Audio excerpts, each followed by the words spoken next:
웨스트민스터 신앙고백서 제8장 두 번째 시간입니다. 지난주에 첫 번째 그리스도에 대한 이야기들을 나눴는데요. 오늘 이어서 중보자이신 그리스도에 관하여 두 번째 시간을 가지도록 하겠습니다. 우리가 그리스도의 성품, 또 그리스도의 낮아지심, 높아지심, 그분의 우리 성품에서 신성, 인성, 또 그리스도의 삼직에 대한 부분들을 좀 우리가 나눴는데요. 다시 한번 정리를 하겠습니다. 그리스도의 삼직에 대한 정리를 하겠습니다. 그리스도의 뜻부터 봐야 되겠죠. 그리스도는 헬라어고 히브리어로는 메시아라는 뜻입니다. 메시아라는 단어가 헬라어로는 그리스도죠. 뜻은 기름 부음을 받은 자. 그래서 사실은 우리가 구약 성경에 메시아라는 단어가 이렇게 메샤흐 이렇게 기름 부어 세워라, 기름 부으라 이런 말씀은 많지만 기름 부음 받은 자의 명사형은 이렇게 없어서 잘 몰랐는데요. 그래서 신약 성경의 요한복음에 메시아라는 단어가 이렇게 나와서 우리가 메시아라는 걸 알지, 아니었으면 우리가 몰랄 뻔했던 거죠. 그게 이제 그리스도를 이렇게 바꾸어서 우리가 사용할 수 있는데요. 첫 번째가 선지자직입니다. 우리는 참 선지자라고 하기도 하는데요. 하나님의 대리인이자 사자로서 하나님의 말씀을 백성들에게, 하나님의 뜻과 말씀을 선포하고 해석해서 전달하는 역할을 감당하는 역할이 이제 선지자죠.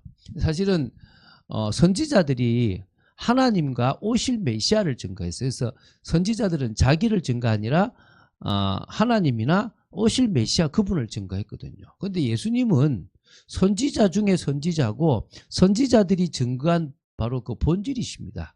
그래서 사실은 예수님은 자기 자신을 증거하신 거예요.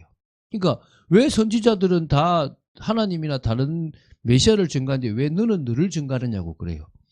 왜냐하면 모든 선지자들이 예수님에 대한 이야기, 그리스도에 대한 얘기를 했고 그 그리스도가 오셨고 내가 그다라고 얘기하는 거예요. 그래서 내가 그 선지자라는 거죠. 신명기 18장 18절에 모세가 앞으로 하나님이 나와 같은 선지자를 너희들에게 보낼 거다라고 얘기해요. 그래서 당신이 그 선지자냐, 더 페러핏이냐라고 할 때 그게 그 모세가 예언했던 그 사람이냐 이 말이에요. 맞다, 내가 그다 이렇게 예수님 말씀하신 거죠.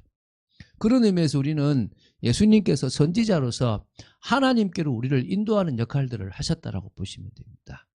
제사장직이죠.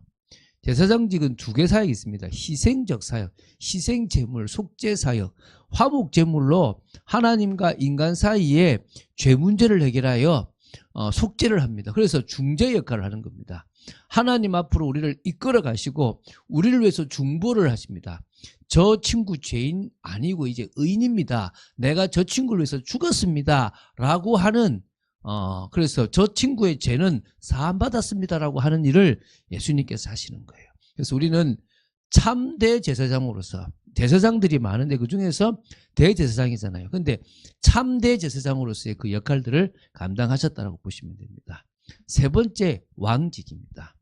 영적 왕권이 있고 우주적 왕권이 있습니다. 영적 왕권은 교회 성도들을 왕적으로 통치하시는 겁니다.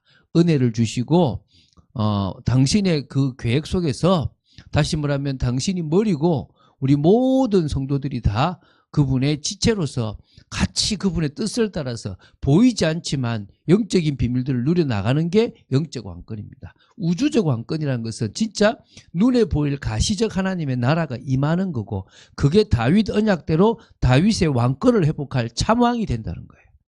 그런 의미에서 예수 그리스도는 아직 참왕으로서의 왕권을 보이시지 않으셨습니다. 그걸 보이실 거라는 거예요. 그때 전까지 지금 영적 왕권으로서 교회와 성도들의 진정한 왕이 되시고 사단의 손에서 우리를 보호하시는 분이 되시는 겁니다.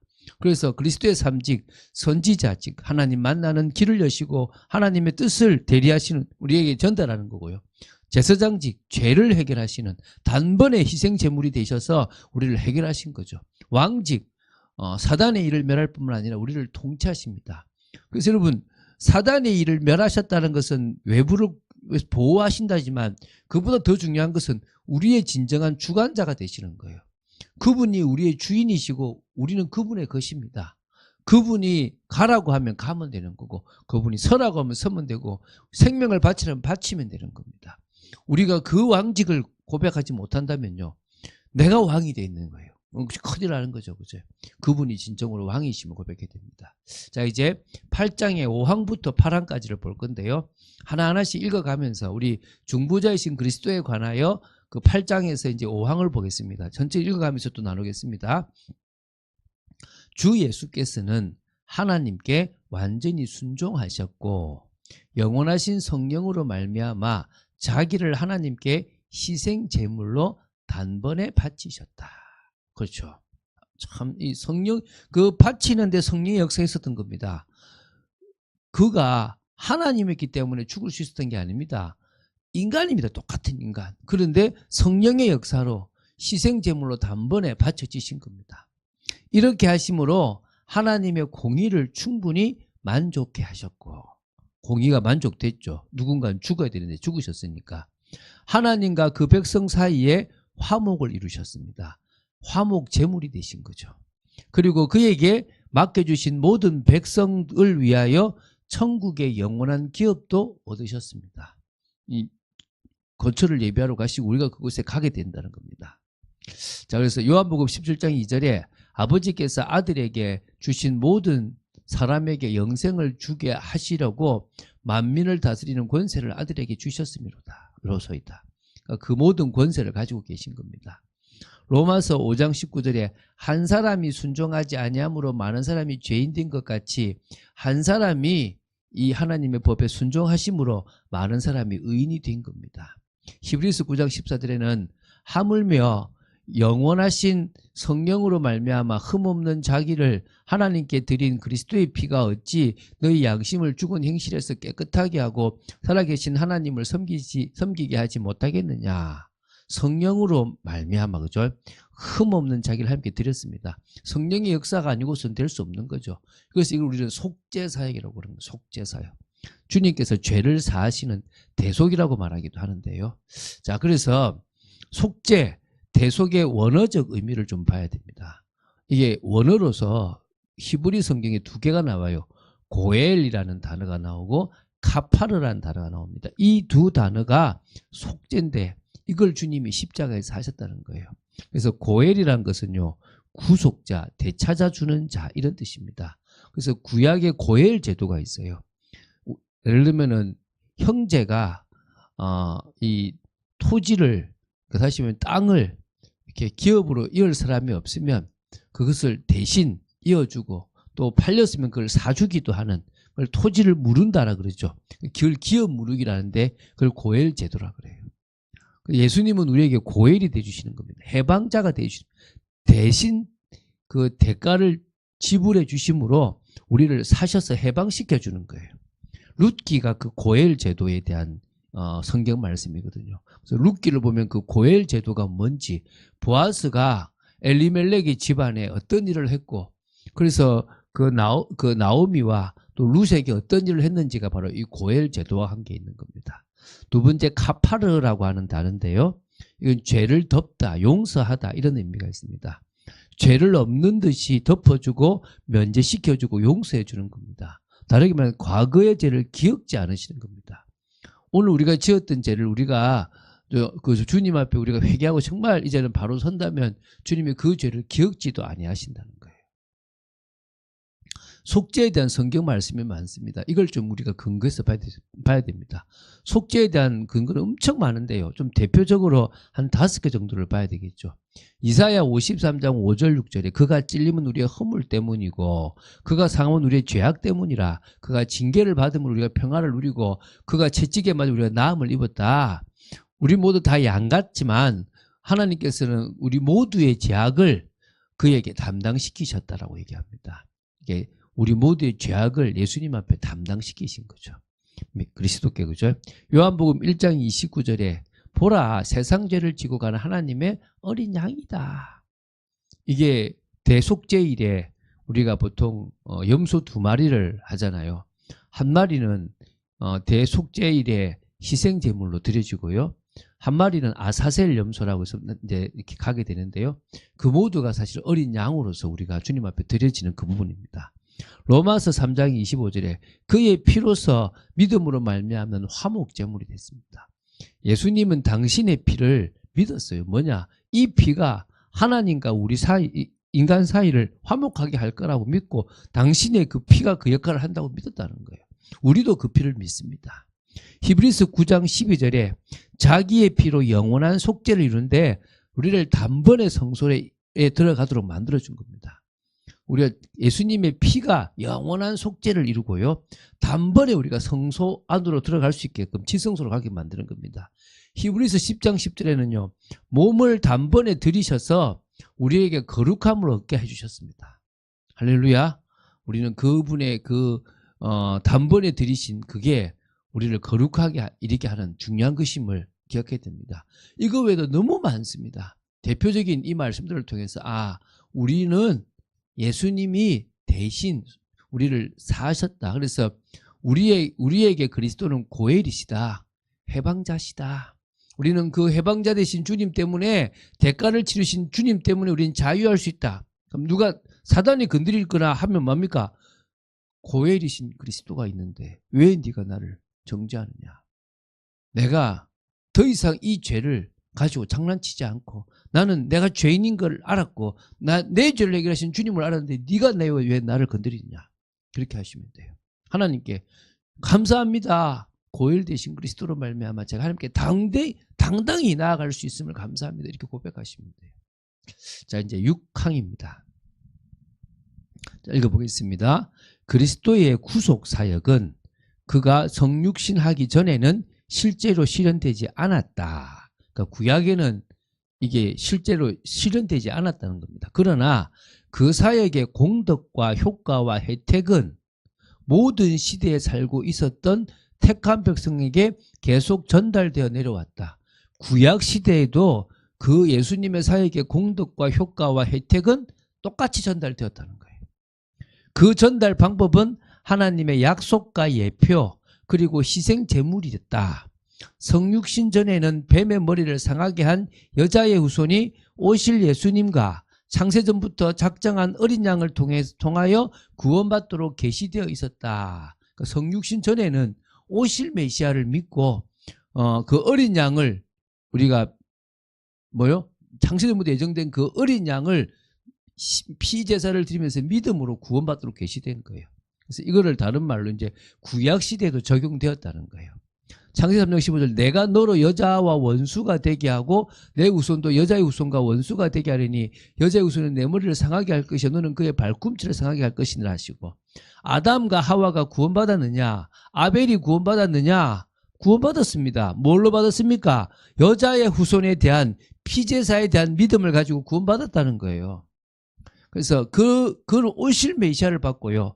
갈라디아서 4장 4절에 때가 참에 성육신하실 그 때가 참에 하나님이 그 아들을 보내사 아들이신 예수님이 성육신을 입고 오셔서 여자에게서 나게 하시고 여자의 후손이죠.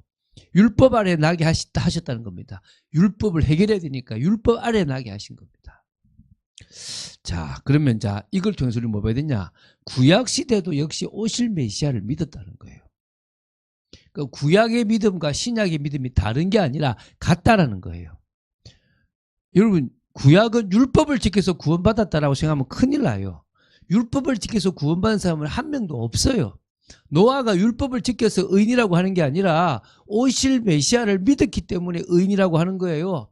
아브라함도 의인입니다. 왜 의인입니까? 오실 메시아를 믿었다는 거예요. 오늘 그 얘기를 할 거예요.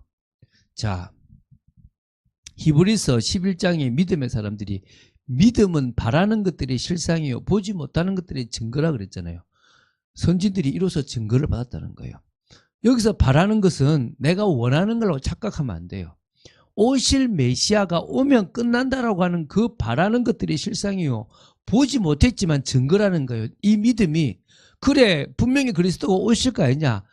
히브리서 11장은 오실 메시아를 믿었다는 거예요.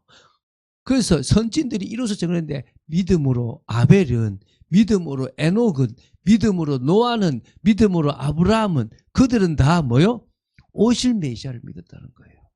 그 중에서 대표적인 사람이 아브라함입니다. 창세기 15장 6절에 아브라함이 그것을 믿음에 하나님이 그를 의로 여겼다는 거예요.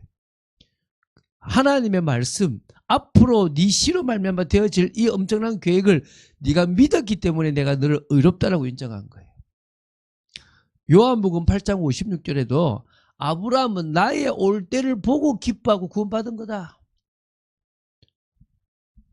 아브라함이요, 예수 그리스도가 올 때를 보고 믿고 기뻐한 거예요. 그 구원받은 거예요. 그러니까 구약의 믿음이 다른 믿음이 아니라 같은 믿음이에요.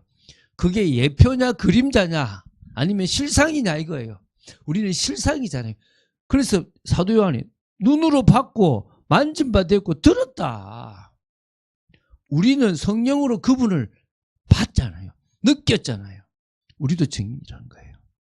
그래서 예표와 그림자라는 거예요. 예표와 그림자. 메시아의 복음을 믿었어요. 그걸로 나중에는 성전, 성막, 제사제도, 절기, 율법, 심지어 아브라함이 이삭을 바치는 것도, 노아가 방주를 했던 것도 다 뭐란 말입니까? 예표. 무슨 예표요? 메시아 복음의 예표라는 거예요. 그래서 구약시대에도 복음이 전파되었다라는 거예요. 히브리서 4장 2절에도 뭐라 되냐면 말씀이 전파됐다고 이렇게 그런 개념이 있고요. 갈라디아 3장 8절에도 아브라함에게 복음을 전하되라고 했어요. 이 복음이라고 나와요. 그 복음이 우리가 말하는 것처럼 실체적인 건 아니지만은 그 시대에도 그렇게 나와졌다라는 거예요. 그러니까 구약의 믿음의 사람들은 다 믿음, 무슨 믿음요? 하나님과 오실 메시아에 대한 거예요. 그러니까 당연히 그 믿음이 있다는 것은 소망이 있는 거예요. 아, 메시아가 오면 끝나는구나. 그리스도가 오면 끝나는구나. 여자의 우선이 오면 끝나는구나. 그래서 은혜가 할 것은 사랑을 실천하는 건데 그걸 못하니까 계속 피제사를 통해서 오실 메시아를 바라봤구나. 율법이 자꾸 그리스도를 증거한 거예요. 너는 못 지키니까 피제사의 주인공이 오시면 된다. 이 얘기를 계속한 거예요. 오늘 여러분 이게 이해되시길 바랍니다. 시편과 선지서에서도요. 메시아 신앙이 되게 많아요. 정말 많은데 대표적으로 시편을 통해서는요. 시편 2편, 시편 22편, 시편 110편이요. 기름 부음 왕에 대한 이야기예요. 너는 내 아들이라 내가 너를 내가 너를 이제 낳았다라고 하는 그게 왕으로서의 이거를 사도행전 4장에도 베드로가 인용을 하거든요. 되게 중요한 거예요, 이게 사실은. 그래서 이 기름 부음 받은 왕이 나오는 거예요. 시편 22편에는요. 메시아로서의 고난받는 모습이 제사장이란 말입니다. 또 이 시편 110편에서 뭡니까? 멜기세덱의 반차를 따르는 대제사장에 대한 이야기가 나오는 거예요. 이런 이야기들이 되게 많이 남아있는 거예요. 선지서를 통해서도 메시아 신앙이 나옵니다. 이사야 7장 14절 보라 처녀가 잉태하여 아들을 낳을 것이니 그 이름을 임마누엘이라 하리라. 이사야 9장 6절 7절에는요. 그분을 평화의 왕이라는 거예요. 이사야 53장에는요. 그분의 고난에 대해서 잘 나와 있잖아요. 스가랴 9장 9절에는 겸손의 왕이라는 거예요. 이 모든 것들이 다 얼마나 많은 예언들이 있습니까? 메시아에 대한 예언들이 시편과 선지서에 쫙 나오는 거예요. 왜입니까? 그들이 그 신앙을 가졌다는 거예요. 그래서 구원받은 거예요. 다윗이 율법을 지켜서 구원받은 게 아니라 오실 메시아를 믿고 구원받았다는 거예요. 연결되게 되어 있는 거예요. 너무너무 중요한 거예요, 사실은. 오늘 이 사실을 믿게 된 여러분 되시기 바랍니다. 자, 이제 7항입니다. 그리스도는 그 중보 사역에 있어서 두 성품, 신성과 인성을 행하시는데 각기 그 성품의 고유한 것만 행하신다. 신성은 신성으로서, 인성은 인성으로서 고유한 것만 행하십니다. 그러나 이 신성과 인성이 한 인격 안에 통일되어 있었으므로 한 성품의 고유한 것이라도 때로는 다른 성품에 소속된 것으로 나타나기도 한다는 거예요. 그래서 사도행전 20, 이게 뭔 얘기냐? 신인적, 신과 인간으로서의 예수님의 활동을 이야기하는 거예요. 되게 중요하죠. 그러니까 우리는 인간으로서의 활동만 필요하지만 예수님은 신과 인간으로서의 활동을 다 가지셔야 된다는 거예요. 그러니까 우리 참 반가운 성도요 할 때 참 신과 참 사람이 되시려고 그래요.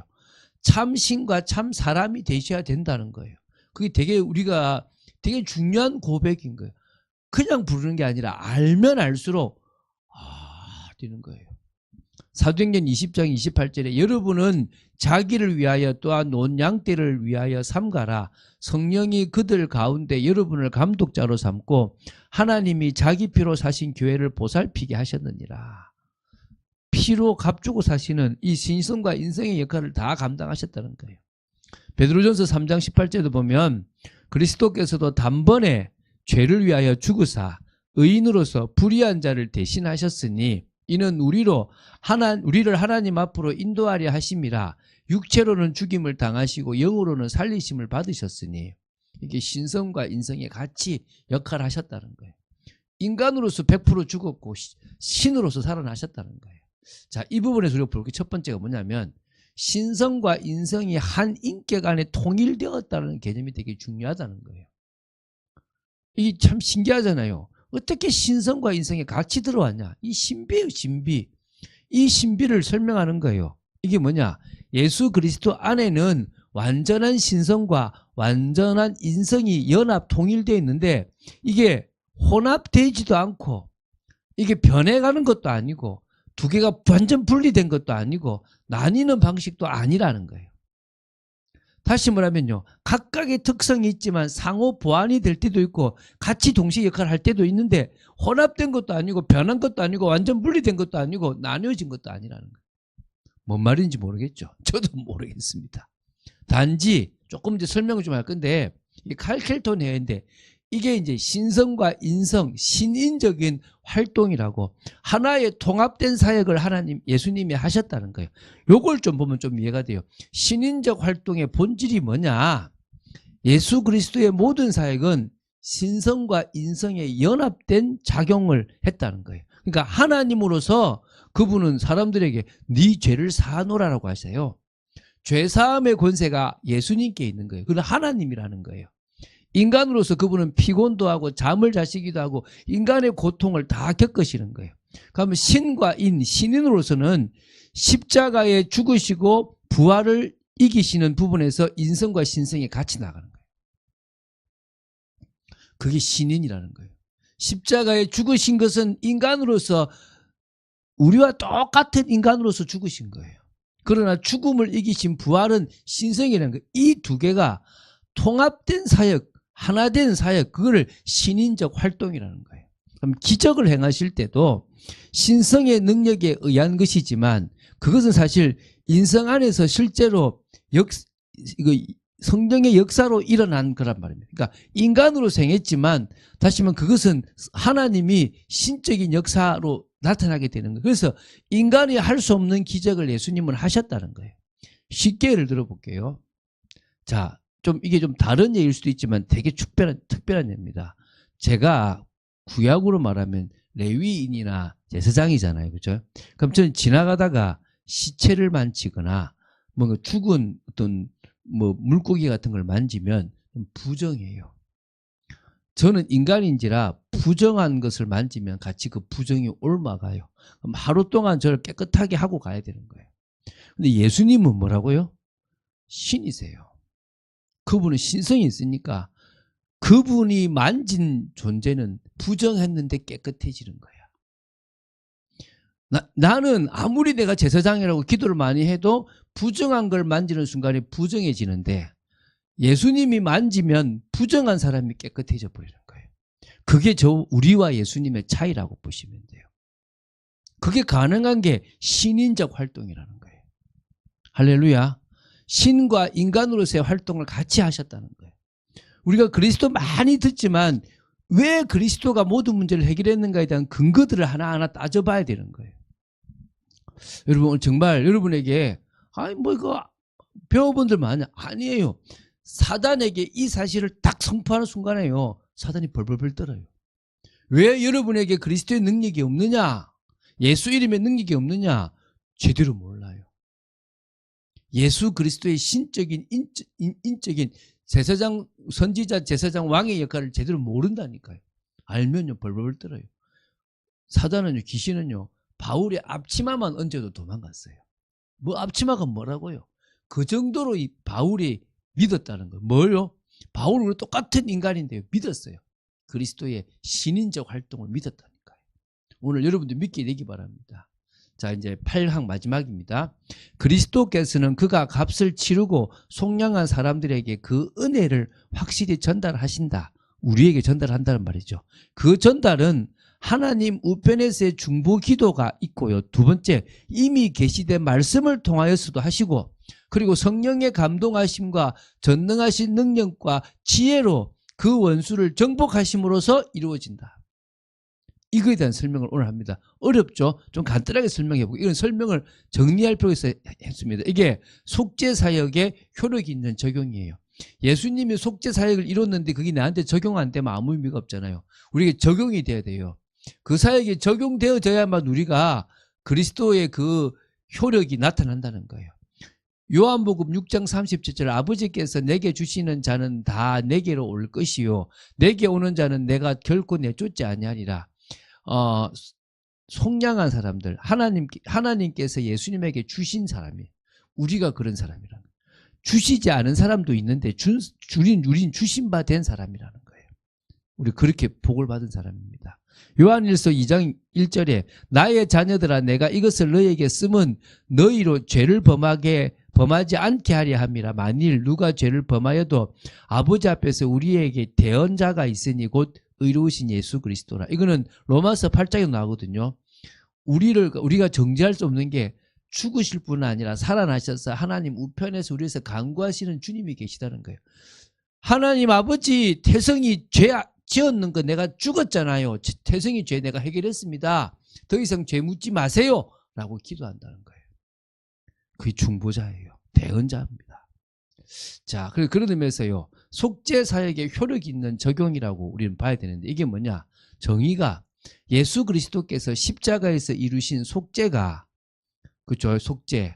우리 보통 그 앞에 이제 구속 설명을 말하는데, 구원하고 속량입니다. 이렇게 묶는 구속이 아니라 구원하고 속량하는, 속죄가 일부 들어가 있는데요. 선택된 자들에게 실제로 적용되어 구원을 이루는 과정입니다. 첫 번째가 객관적 구속이에요. 십자가에서의 역사적 그러니까 십자가에서 이루신 그 속죄는 역사적이라는 거예요. 그러니까 이게 객관적인 거예요. 사단이 인정할 수밖에 없어요. 우리가 얘기한 거죠. 예수님 죽었잖아, 돌아가셨잖아, 십자가에 너 알잖아 라고 하면 할 말 없는 거예요. 두 번째, 이게 주관적인 적용이에요. 개별적인 거예요. 나는 그 십자가를 믿어. 나한테 적용된 거야. 성령을 통해서 나에게 그 십자가의 능력이 전달된 거야. 너 아무 말 하지 마 라고 얘기할 수 있는 거예요. 여러분, 사단이 여러분을 이렇게 정지하고 여러분에게 죄책감을 가지게 하려고 하거든. 객관적인 구속과 주관적인 어떤 적용에 의거해서 선포하시면 됩니다. 여러분의 권한입니다. 적용 방식이 삼중수단인데요. 하나님 우편에서의 중보기도라는 거예요. 기도하시는 거예요. 제 문제 내가 해결했잖아요 라고 기도한다는 거예요. 두 번째, 계시된 말씀입니다. 이 복음은요, 선택된 자들에게 믿음을 줍니다. 그래서 말씀은 구속의 수단이자 구원하고 속량하는 것의 수단이자 성령의 도구가 됩니다. 그래서 우리는 계시된 말씀을 받아들임으로 말미암아 그 십자가의 그 사건이 나에게 적용되는 거예요. 2000년 전에 십자가에 달리신 게 어떻게 나한테 적용되느냐? 이 성경 말씀을 믿을 때 세 번째, 성령의 역사하심으로 저 십자가의 죽음이 내 죽음이 되고 저 무덤이 내 무덤이 되고 저 부활이 나의 부활이 되는 거예요. 믿습니까? 성령의 감동과 능력과 지혜죠. 성령은 회심, 중생, 믿음을 가능케 합니다. 죄와 사단을 정복하는 겁니다. 그런 의미에서요, 성령의 역사가 있어야만 적용되는 거예요. 세 가지죠. 주님이 저 하나님 우편에서 기도하고 계세요. 우리를 위해서. 두 번째, 우리가 그 기도를 더불어 계시된 말씀을 봄으로 믿음이 생기고, 그리고 성령의 역사하심으로 말미암아 흑암의 권세에서 벗어나서 진정으로 구원이 적용되어지는 겁니다. 이게 보이지 않는 가운데 일어나는 역사적인 거예요. 여러분이 그렇게 합법적으로 정확하게 원리적으로 하나님으로부터 구원받았어요. 갑자기 끝났대? 이게 아니에요. 탁탁탁탁 떨어지게 돼 있는 거예요. 여러분 그 정도로 여러분이 달라진 사람임을 기억하시기 바랍니다. 예를 들어서요, 우리가 보통 영접이라고 하면 아는 단계, 또 믿어지는 단계, 고백하는 단계 이런 식으로 구분하잖아요. 근데 그냥 믿습니다 끝나잖아요. 근데 이걸 딱 구분해 보면은 내가 듣고 아는 단계, 그게 믿어지는 단계, 그리고 내가 입술로 고백하는 단계를 구분할 수 있잖아요. 그럼 이런 내용도 객관적인 구속과 주관적인 적용이 이게 탁탁탁탁 보좌에 계신 주님의 기도와 계시된 말씀을 보면서 성령이 역사하심으로 말미암아 딱 일어나는 거라는 거예요. 그게 믿어지는 여러분 되시길 주 예수 그리스도 이름으로 축원드립니다. 기도하겠습니다. 주는 그리스도시요 살아계신 하나님의 아들이심을 고백합니다. 오늘도 저희들이 또 이 말씀을 나눕니다. 짧게 나누는 말씀이지만 아버지 우리 성도님들 마음속에 믿어지는 은혜가 있도록 지켜주시고 그 믿음이 사실적인 믿음이 되도록 붙잡아 주시기를 간절히 소원합니다. 중보자이신 그리스도에 관하여 우리가 요 정도 8가지 정도만 정리한다면 우리가 큰 정리가 될 줄로 믿습니다. 이보다 더 조직신학을 통해서 많은 정리가 필요하겠지만 저희들에게 사실적인 믿음이 있도록 지켜주시옵소서. 주 예수 그리스도 이름으로 기도드립니다. 아멘.